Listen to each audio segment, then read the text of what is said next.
সাবিনা ইয়াসমিন। আমি একটা বিজনেস করি, আমি ওটার ওনার। আমি হচ্ছি মোহাম্মদ আব্দুল বাসিত। আমিও বিজনেসের সাথে জড়িত। আমার কোম্পানির নাম হচ্ছে KHM পাওয়ার লিমিটেড। আমরা রিনিউয়েবল এনার্জি নিয়ে কাজ করি।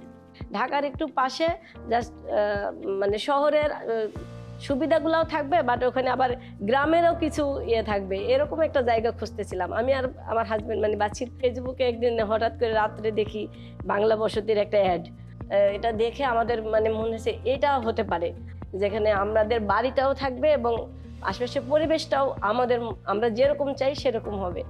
এমন একটা জায়গায় যদি বাসাটা হয় যে একটু বৃষ্টি দেখা যাবে, একটু পানি দেখা যাবে, একটু মানুষের সাথে হাঁটা যাবে, চলাফেরা করা যাবে, একটা ভালো সিকিউরিটির সাথে একটা ভালো পরিবেশে আমার প্রতিবেশীরা সবাই একটা স্ট্যান্ডার্ডের থাকবে, এরকমটা মনে হয়েছে বাংলা বসতির কাছে।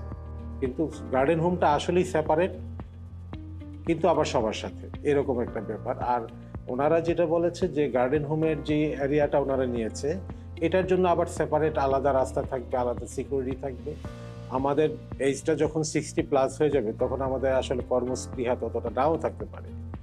তখন দেখা গেল যে আমরা সুন্দর একটা সময় পার করার জন্যই এই বাড়িটা দরকার। শেষ জীবনটা একটু সুন্দর করে কাটাই যেতে চাই, এটাই মুদ্রা কথা।